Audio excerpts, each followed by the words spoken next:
Bonjour à tous, c'est Séverine. Bienvenue sur ma chaîne Trouver la paix et la joie.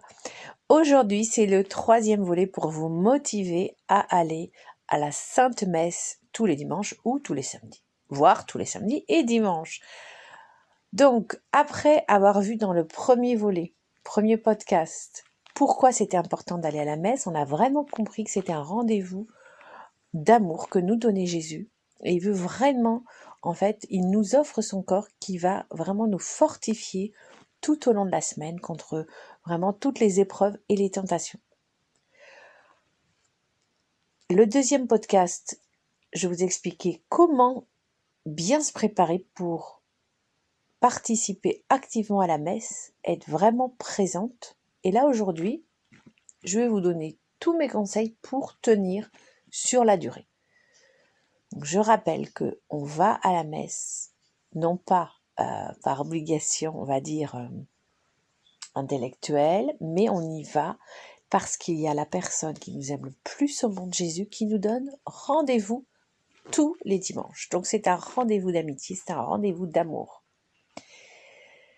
Comment fait-on pour durer? Alors moi, ce que j'aime bien faire, c'est réserver mon week-end au sacré, à Dieu. Et je trouve que quand on réserve son week-end à Dieu, eh bien, cela aboutit tout naturellement à la messe du dimanche. Alors, ce qui est important, c'est pour ceux qui n'ont pas l'habitude d'aller à la messe tous les dimanches, c'est de vraiment choisir une église dans laquelle vous vous sentez bien. Ça sera peut-être pas l'église la plus proche de chez vous, mais en tout cas, il faut que déjà le lieu vous attire. Donc, vous choisissez cette église et vous y restez, évitez de faire le tour de toutes les églises. Il faut vraiment s'imprégner d'un lieu. Et puis, vous bloquez sur votre agenda, dimanche, 11h, messe. Et vous y allez. Et du coup, vous préparez ce dimanche, vous préparez cette rencontre, voilà, comme si vous aviez un rendez-vous avec votre meilleur ami. Et donc, la veille, vous essayez de vous coucher pas trop tard pour être en forme. Donc, voilà, vous essayez de voir un petit peu ce que vous pouvez éliminer de superflu le week-end, en fait, qui pourrait vous détourner de la messe. Parce qu'en fait, je pense que c'est vraiment, il y a, entre guillemets, deux écueils. Soit d'aller à la messe de manière machinale et puis finalement, on n'a pas l'esprit à la messe, on ressent rien au niveau de la communion. Donc finalement, on va à la messe, mais comme un robot machinalement. Et l'autre écueil, c'est d'avoir tellement de distractions avant le dimanche, le samedi, qu'on ne ressent plus ce besoin d'aller à la messe. Parce qu'en fait, on est tenté par le démon, il faut le savoir. Croire en Dieu, c'est croire aussi en l'existence de l'antéchrist, en l'existence du démon. Et le démon, lui, il n'y a rien qui le remette plus en rage que de nous voir aller adorer Dieu le dimanche. Donc il va nous envoyer tout un tas de distractions, en fait, tout un tas de tentations. Et alors, en plus de nos jours, on en a des tentations. On a tous des emplois du temps, on a surbooké, on a plein d'activités à faire. Alors qu'en fait, autrefois, les gens, pourquoi tout le monde allait à la messe? Parce qu'en fait, les gens, en fait, ils se reposaient le dimanche d'une dure semaine et il n'y avait pas toutes ces tentations. Tiens, qu'est-ce que j'ai à faire?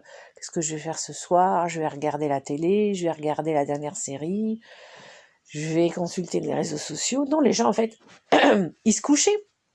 Ils étaient crevés, ils se couchaient, et puis hop, ils se levaient, ils allaient à la messe de bonne humeur. Donc je pense que pour vraiment rester concentré, vraiment baigné dans cet état d'esprit spirituel, il faut préparer en fait son esprit dès le samedi. Moi, ce que j'aime beaucoup le samedi, c'est avoir des lectures spirituelles. Je prépare évidemment, comme je vous ai dit dans le précédent podcast, les lectures du dimanche. Et voilà, j'ai des lectures spirituelles.